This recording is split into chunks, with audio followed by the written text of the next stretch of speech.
Welcome to the Patel Perspective Podcast. I'm your host, Harsh Patel. I have obtained a bachelor's degree in neuroscience and minors in biology and biochemistry. Through that education, this podcast allows me to deliver proper health, science, and self-improvement information to the people around the world. If you have liked any of my podcast episodes, and if you would like to show support, the only way to do so is by subscribing to my YouTube channel and the social media platforms of the guests you have liked. You really don't want to miss on the highly intellectually stimulating conversations that we'll be having in future episodes. And in this video, the guest is myself. I haven't made a single podcast, like a single episode podcast in a while. So I think this is a cool point to just post a podcast about today's topic, which is all about career struggles and life update, lifestyle, and also what the future has in store for me. And so without further ado, I am going to share my career struggles, and then we'll also get into the other stuff. Just a little update with the podcast. I haven't been posting a lot because currently I'm in the middle of my second PA application cycle, which shows you that what struggle looks like in terms of career. And so I haven't been able to post consistently, plan consistently, and research and learn consistently. But I am aiming to do that in coming weeks. I have a couple podcasts scheduled for now, and then I'm just planning to do more reach outs and more collabs and just networking with a bunch of people on Instagram and other places to hopefully give you some good content for July and August. In terms of YouTube videos, I really do want to go into some of the fashion content because I believe short men really struggle with fashion content, and so that will be coming up soon. Maybe a couple videos in fashion will be coming in the next 2 months, and so I'm really excited about that. And then so career struggles. I had a podcast episode with my friend, Cheryl Permar, and I asked him, what do you think is the key to making career choices? And he said, you have to know yourself. And so that episode and that lesson, or that learning from that episode, really made me realize on who I am. And I really want to be a physician assistant because of that. And so people who don't know about that, I am applying to physician assistant schools. And so let me just tell you what physician assistants are. Physician assistants are licensed healthcare professionals, who can prescribe medications, diagnose and treat diseases, assist in surgery, perform physical examination, and they can do a bunch of different things. They can also partake in clinical research. They can do a wide variety of things. You can say they're similar to doctors, yes, but it's much more important for us who are explaining the PA profession and PA roles to really lay out what a PA can do. They have a master's degree and they're certified, and they are basically referred as generalists of the medicine. They can work in multiple different specialties, but they have to work they have to work collaboratively with the physician. In the future, there may be laws, and there are currently laws in place where PAs can be detached from a physician legally. What that means is whatever a PA does, it's not linked to a physician. That basically says is a physician cannot be held responsible for the wrongdoings of a PA in any case, in my understanding for now. So that is what the whole PA profession is. It's highly rewarding because the goal of the PA profession is to deliver and expand healthcare to as many communities and populations in the United States, and that's why I'm really drawn to this. For My personal reasons, it's just that working in variety of specialties. Second reason is it's for me, I can independently learn medicine, which I do. Like I have knowledge on fat loss, biochemistry, and I can literally learn that independently through independent research and reading textbooks. But then I cannot apply it unless I'm doing content creation, unless I'm doing this virtual education through podcasts. And so becoming a PA for me is really important so that I can apply that in a clinical setting, which sounds really exciting, right? And also it's just 2 years. It's just a master's degree. I don't care that I have a doctor in my title. I haven't cared at all because I always focused on gaining knowledge and learning and just improving myself. So that wasn't the case at all at first. Well, that's actually a evolving characteristic of myself, which I will get into. And so yeah, that is what a PA is, and that is why I want to be a PA. And this is great because interviews are going on right now, and so this is exactly what I have to answer. And so I said, why not make this into a podcast? Who are interested in people who are interested in medicine, and also people who are just trying to make good career choices. Okay, so let me just take you back to my college years and actually my high school. Just this is gonna be a really chill and relaxing conversation this afternoon, I hope. And so, in high school, actually, I was really bad at biology. The first high school biology class I took, I used to get around 70s and 80s, and that's really bad. It doesn't show that you are dedicated at all in terms of pursuing medicine.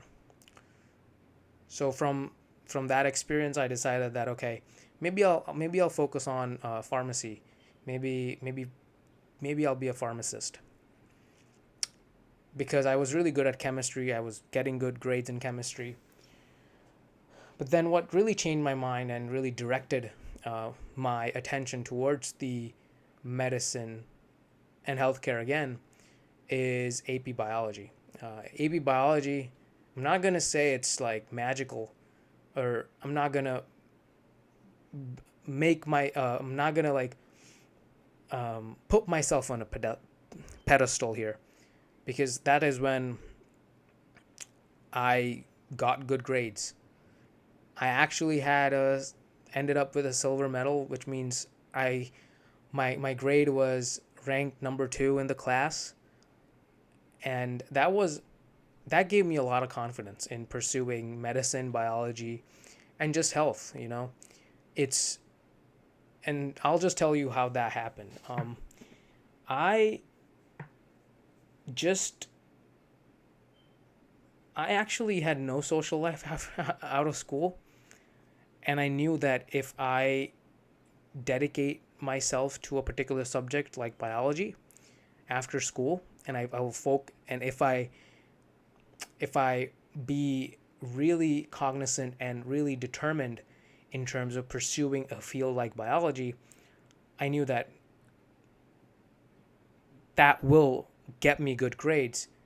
Also because of my weight loss experience, I had recently at that time lost weight, and I knew, I had it in my gut that if I just dial in and dial down into something, there's no one can stop me from doing anything.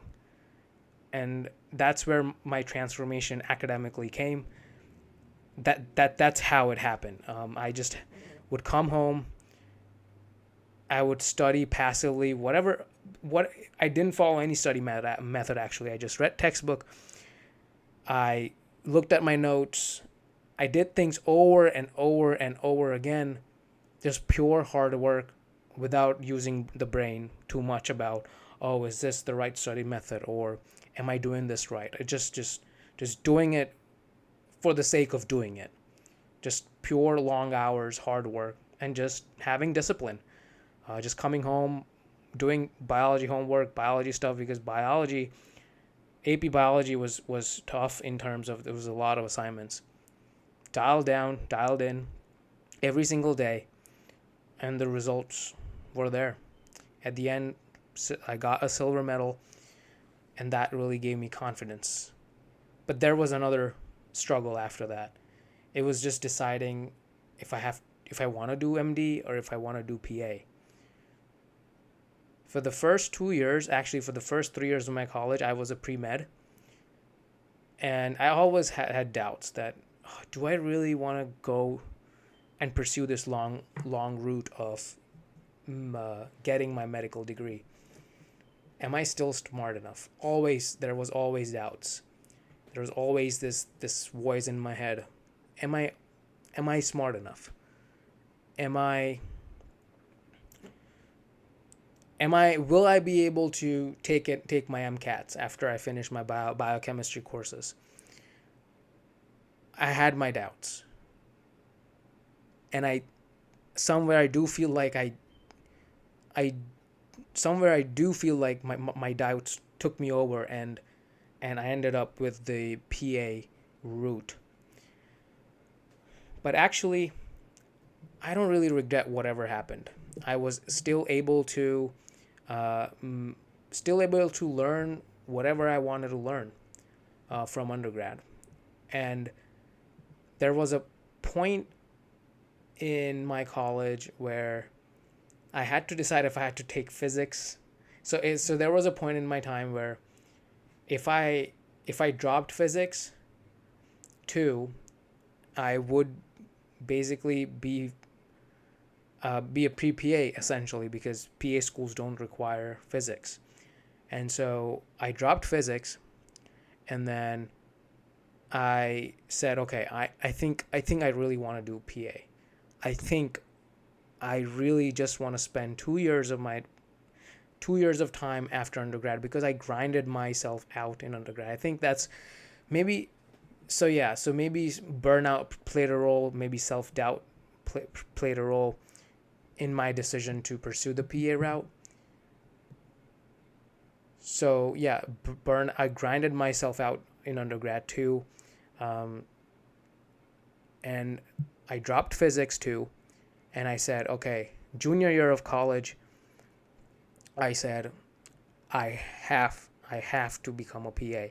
Like, I was really certain in the fact that now that I've chosen PA, the PA profession, like I'm going to be a PA. Like, there's nothing that could stop me, because MD was like really long, and the point of becoming a medical doctor for me looked really far in the future. I couldn't even pinpoint it in college. Like, oh, how long would it actually take for me to become a medical doctor? Like, can't I just be in a clinical setting, do the same thing quicker? And that the answer was PA. And so yeah, my last semester junior year, I decided I was going to be in this pre-PA journey. So after that, other struggles came up, and main struggle was obtaining patient contact hours and healthcare hours. So it was the summer between junior and senior year where I had my first healthcare job. It sounds really bad and sounds really late, but that is what happened. And it was basically just looking for jobs around the hospitals near me, and looking for jobs that still gave me healthcare experience in the hospital without any certification, because I wasn't going to go get a certification, right? So the first job I held was patient transporting, being a patient transporter. I did that for about 8 months, and it was an awesome job. Basically, what a patient transporter does is transports patients, just like how the title is. And then one of the very important roles that I was fortunate to have, and other transporters were fortunate to have, was responding to code blues, and you would do CPR. I did 3 CPRs in my lifetime. They were bloody hell. They were very, very intense. The most intense moments of my life, and really fortunate for those moments, because that's how you grow as a healthcare worker. Those are skills you level up, and those are important skills to have. CPR is an awesome skill to have in healthcare. If you haven't done CPR, you should definitely look for opportunities or put yourself into positions where you can do CPRs. So that was my first healthcare job. It was easy to find, just because I was already a college student, and it was actually very easy job to get and to do, because very not a lot of stress inside the job. It was just physically demanding, just to walking a lot. But I was young. I'm young, so it wasn't a problem. The second, so I'll get into my second experience, and so I did that for about 8 months, and then I found another opportunity, and that was being a nursing assistant. And that was in the middle of the patient transporter job. So I had to quit that job just because I got a new opportunity of being a nursing assistant, which I was happy to take because I did not have any patient care hours. And applying to PA schools is the most complex situation, because you will have school A and school B. School A will count patient transporter as patient care hours, but school B might not really give a damn about patient transporter as patient care hours. So nursing assistant is a universally accepted patient care experience. And that is why in one of the videos I said the most superior experience you can get, not only for PA school, even for med school maybe, the most superior patient care experience you can get is the nursing assistant position. Find a job that does not require certification if you don't have any means to get it. And what I mean by that is, either you are in college, you're taking a bunch of classes, you have no time to complete a certification. And that is where I was that is where I was at. I did not have time to complete a certification, and I just jumped to that job because in Pennsylvania you don't require hospitals and places here do not require certification, certain hospitals in fact. And so I was able to be a nursing assistant without a certification and a license. So that position helped me learn a lot of things. And a lot of things means improving communication between patients, between nurses, providers, techs, and other coworkers. Because nursing is a very collaborative department. You have to be communicative to every single person you work with, because stuff could fall out of place.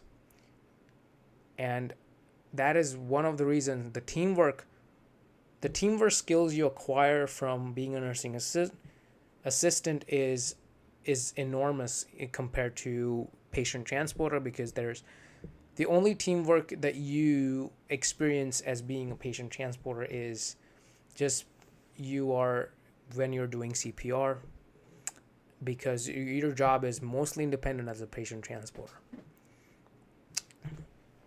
So being a nursing assistant, first of all, I learned the skills of being in a team, responding to certain situations that increase my probability to improving my teamwork skills and my people skills, because that is really important when we are talking about nursing.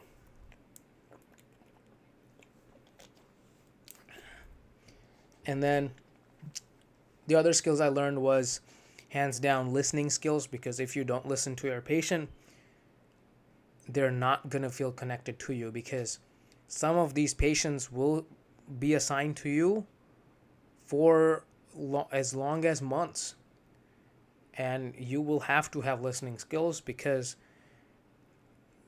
they have internal need to be heard and empathized.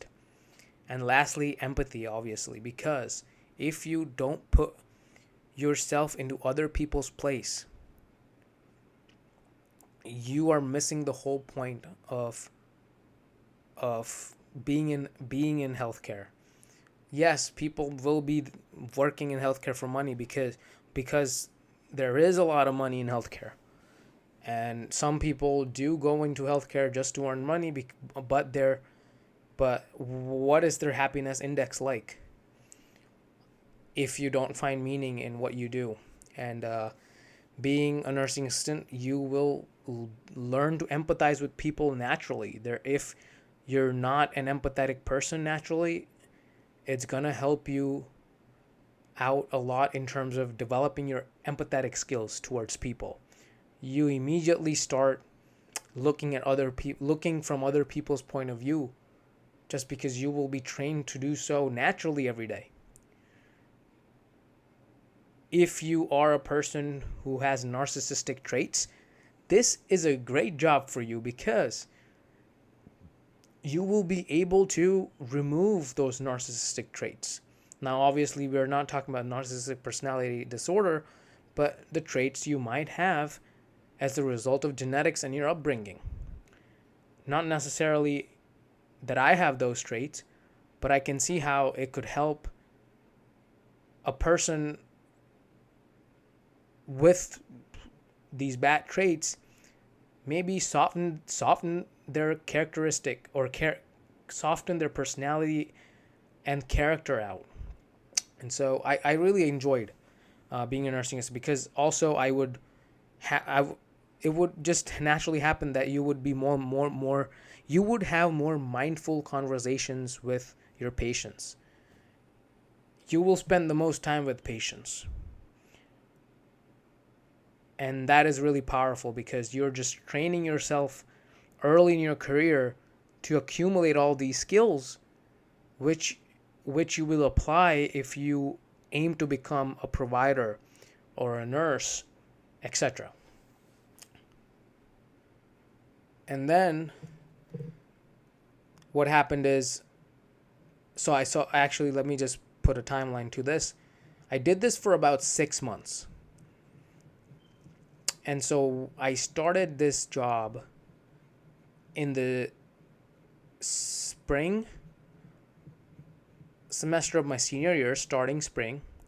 And then I ended this job in last year this time, around July this time. So about 6 months I did this job.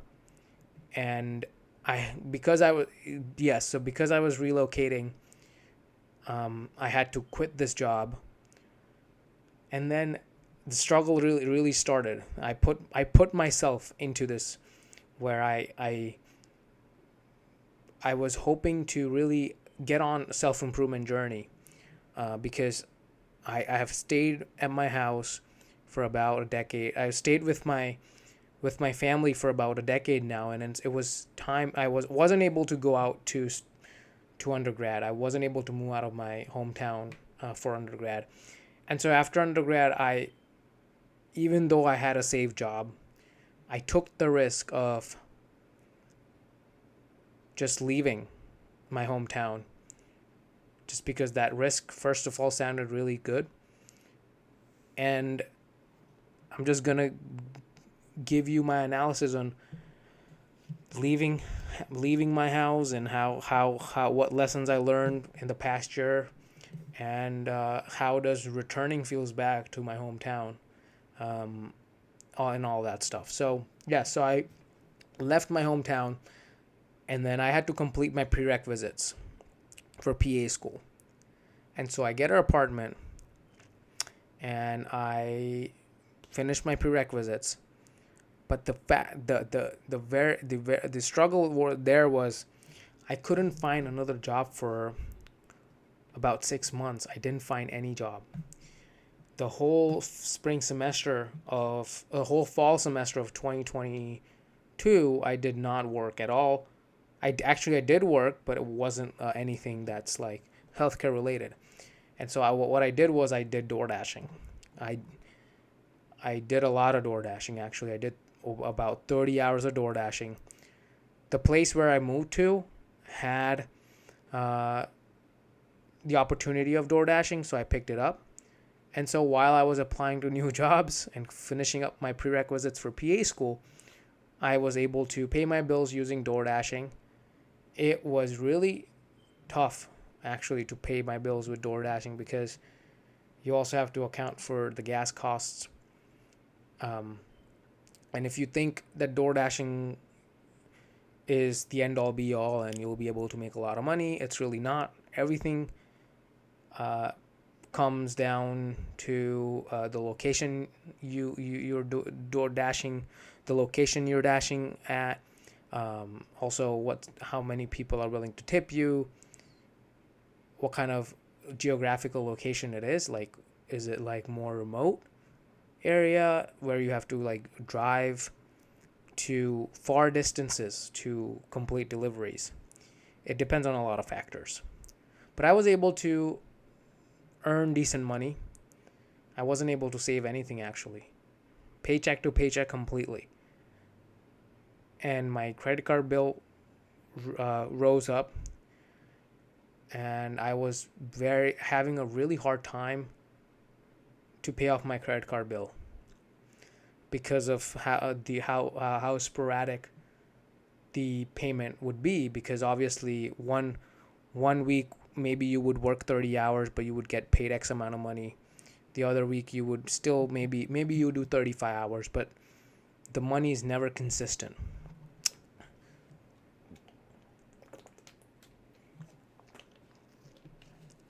So I did that for about 6-7 months. But then I did find an amazing opportunity where I had the opportunity to become pharmacy tech. At first, I was really not towards the idea because I had the nursing assistant background. The hospital I applied to for jobs did not really get back to me with the nursing assistant opportunities. Like, they did not want to hire me as a nursing assistant. I have no idea why. But then I looked at the pharmacy tech positions. They were open. I applied, and they got me hired. So I did that for about 6 months, and that was the start of this year until right now, actually last week.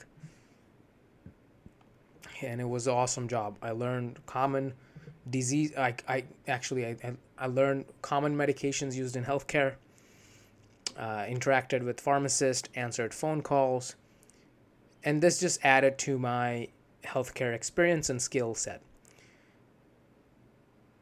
So I did that for 6 months. And now I will be hoping to start work again soon sometime.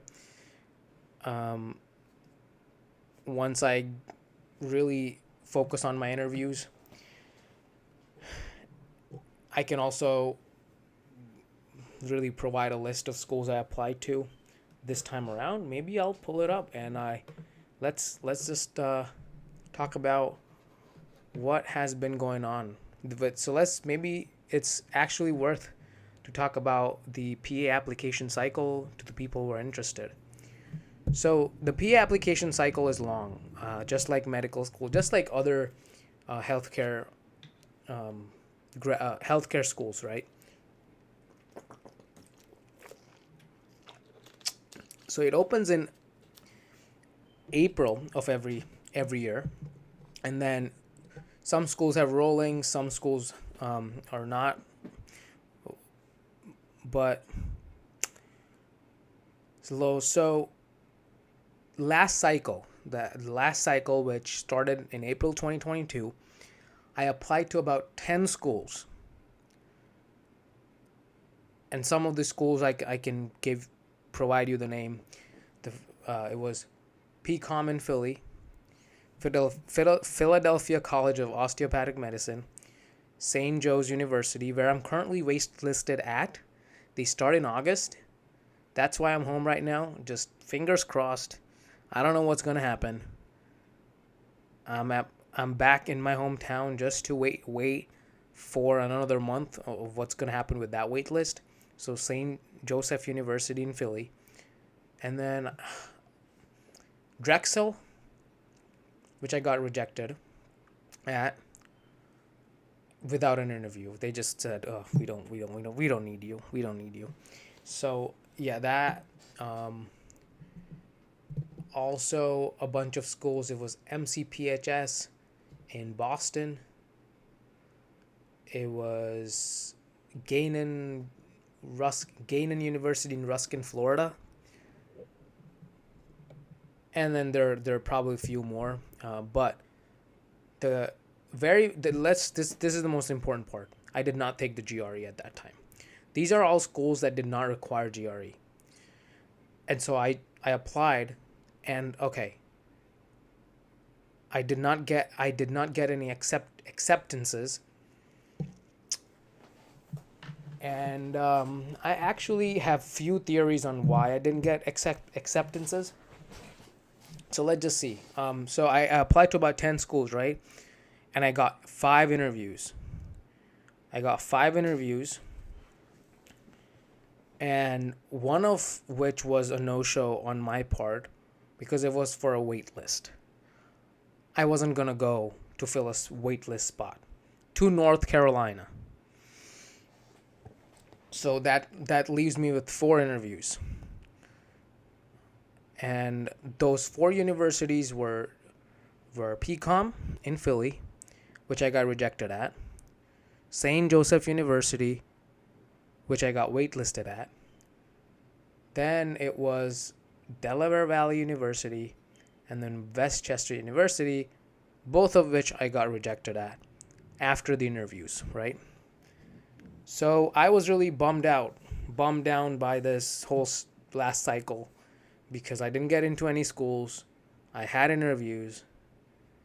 And so I was thinking, okay, what is wrong? Like, is the way I'm speaking is not confident enough at the interviews?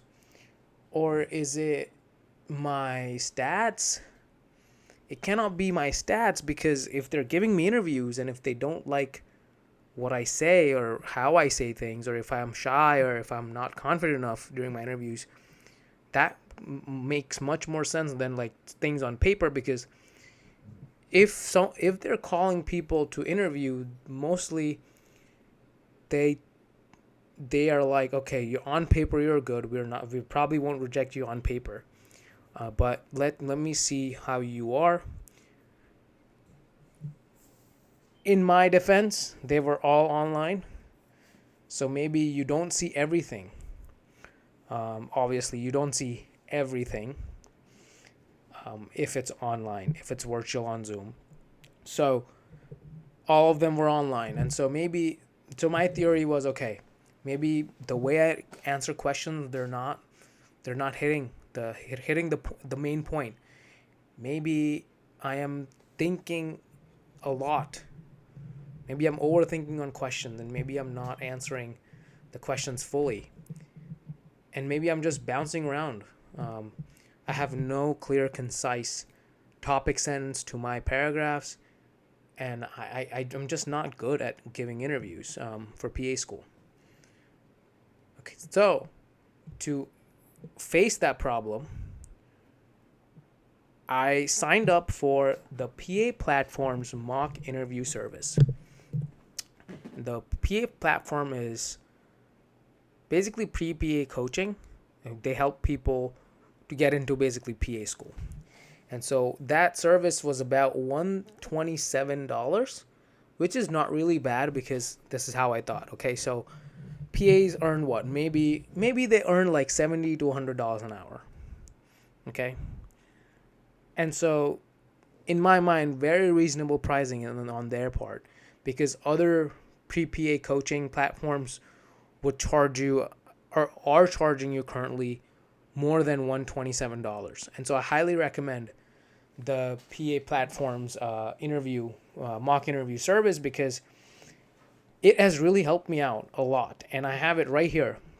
They give you, I have a 6-page packet on every question. Basically, every question is on there that the mock interviewer asked me. And they also gave me a bunch of different questions that might be on my interview and might be on my future interviews. And they have feedbacks, real-time feedbacks. Well, one of it was, maybe I can give you one example that is really interesting here. So basic questions like, tell me a bit about yourself. They told me that I am just all over the place. I don't have the goal to really, I don't have a particular goal in my mind when I'm answering the question. I have to highlight things. What is the highlight of yourself? And that you have to show your main points. You have to sell yourself. And one of the key things to every question that I answer in my PA school interview, I have to sell myself. Like, it's basically selling yourself. What is valuable about yourself? What differentiates you from others? You don't have to particularly say that I am better than this person, but what makes you have to say things in a way that makes you valuable. You shouldn't actually focus on your weaknesses at all. You shouldn't even mention your weaknesses. If they ask you about a particular weakness of yours, just state one.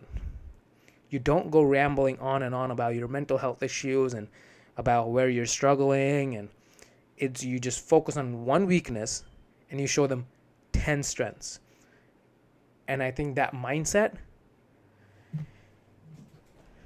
is awesome for giving interviews. So yeah, the PA platform's mock interview service, $127. If you're paying $2,000 for application cycle, $127 is no joke. It's nothing compared to the other stuff. Because interview is where it's 50-50. Either they'll like you, either they won't. It's basically just that simple. It's not going to be like 70-30, not going to be 60-40. It's 50-50. If they like who you are, if they like how you answer questions, you're in. And if not, you're out. That's a large percent. If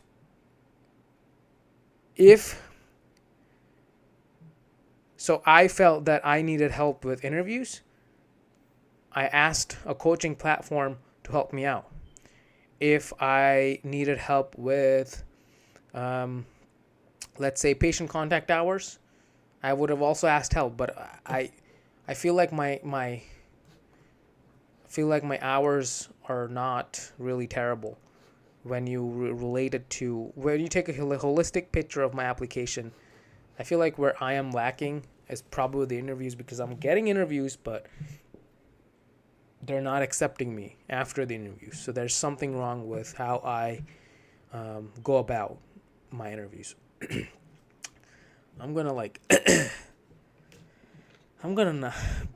This is like a lot of talking. I don't think I'll be able to make any videos after this, which I plan to make on videos, but like there's a lot of talking. That's why I'm drinking a lot of water.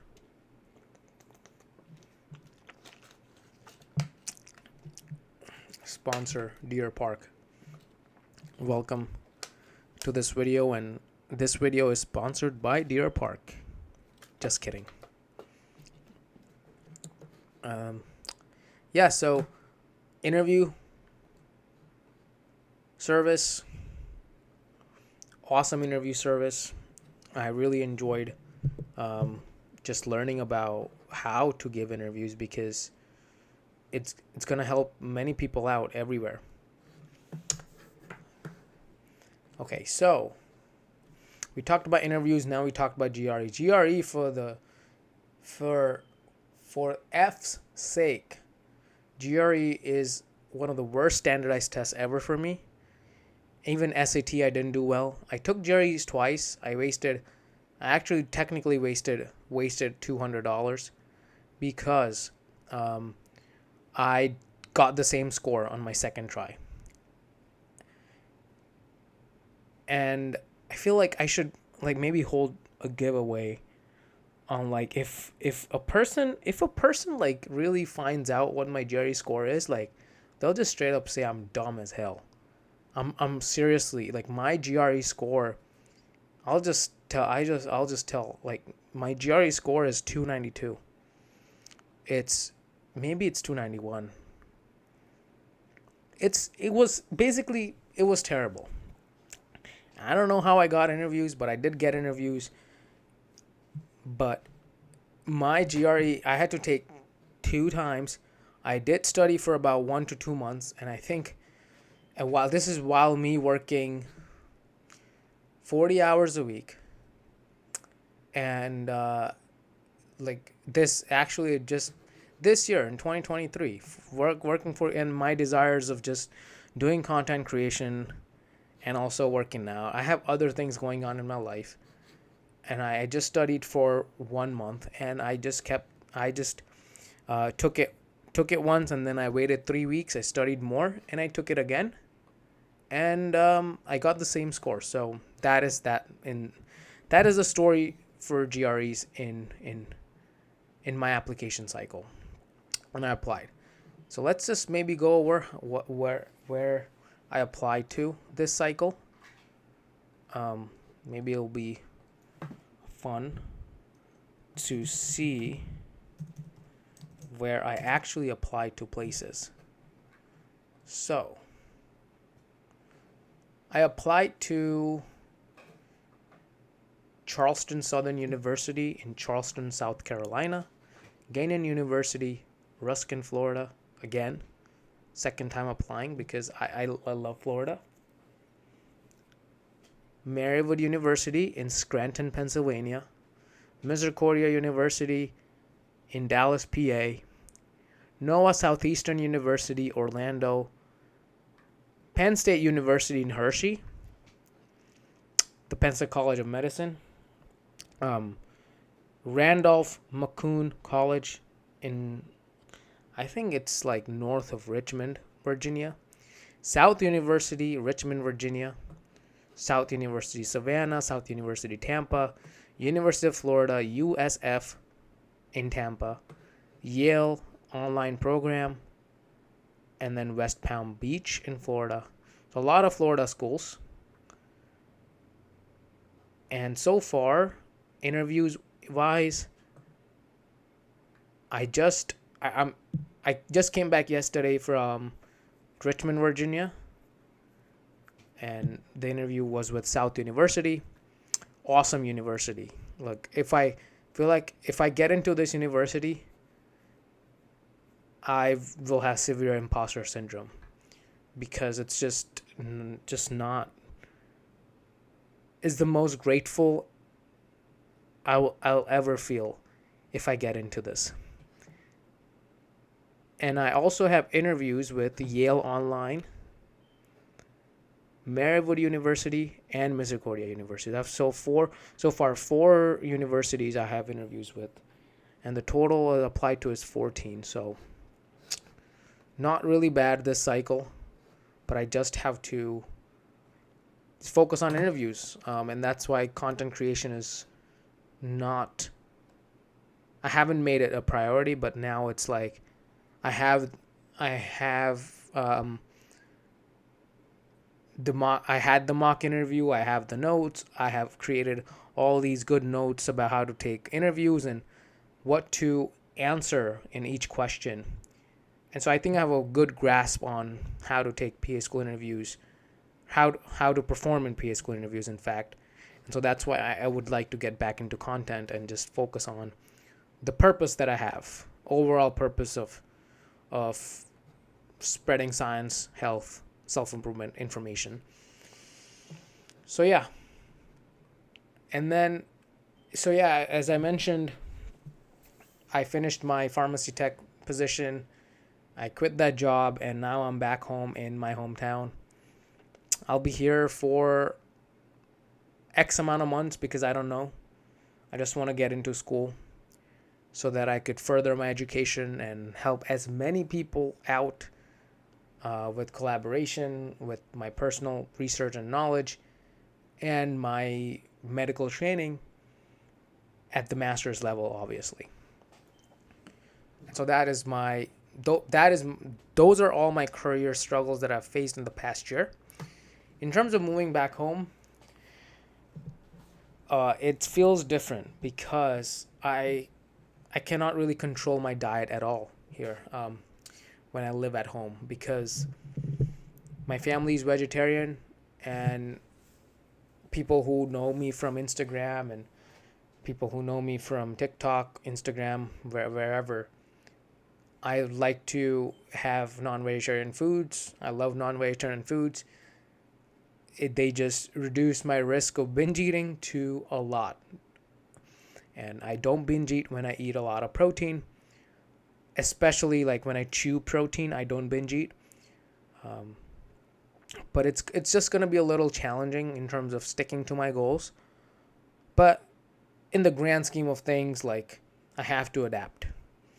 And so it will be fun. Maybe on Instagram, maybe I'll try to post a full day of eating on actually day-to-day diet, my new adaptable diet, okay? Current fitness goal is, honestly, I was at a cutting phase and now I'm not. Like, I'm back to my regular weight, which was 170. And I'm not really sad about where I'm at. It's just that, like, I just want to find consistency in my regular routine. And then maybe the snowball effect will maybe kickstart maybe some weight loss in the coming weeks. So I just believe in consistency, that if I just have a set morning routine, set gym workout sessions every week, that weight, that bloatness, that weight, that excess carbohydrate storage maybe will eventually come down over the course of 2 weeks, 3 weeks.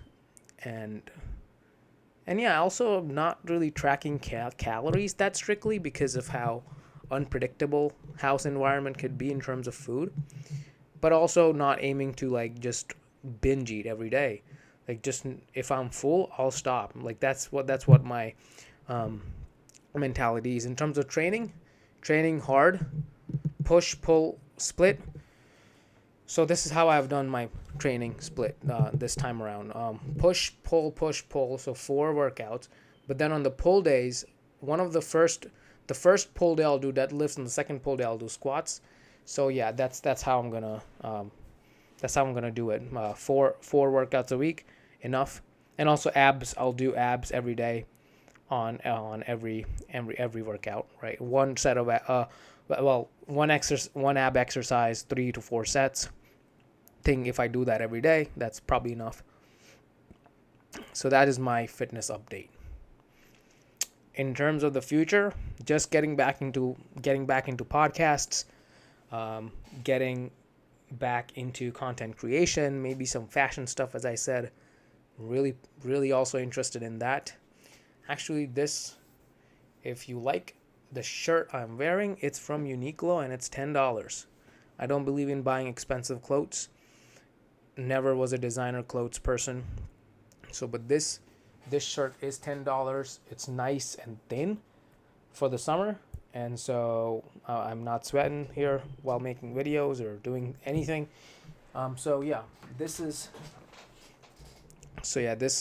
This kind of a fashion content will help many guys out who are struggling with fitness, fashion, and etc. Fitness, fashion, lifestyle, etc.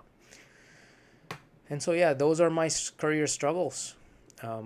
Never talked about these struggles at all, and so I just thought it was cool to just make a podcast episode on this so that people could really, and kids who want to be in this PA profession or this pre-PA journey could really learn from the mistakes that I have made on top of what I have learned actually.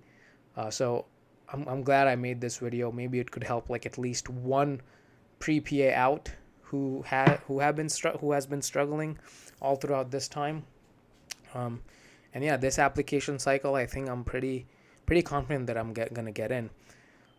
But I don't want to be too confident, because that's when the universe probably takes control from you. That's what I believe in. So yeah, thank you for watching this episode. And next week we will have a podcast guest, and we will discuss, I think we are going to be discussing how alcohol negatively shapes childhood. And so that would be an interesting conversation. So yeah, thanks for tuning in. Thanks for giving me your attention. I hope this was helpful, like always. And I will talk to you in future podcast episodes and future YouTube videos. If you have any questions, go to my Instagram DM. If you have any comments, concerns, comment down below. But yeah, this was awesome. Thank you for watching. See ya.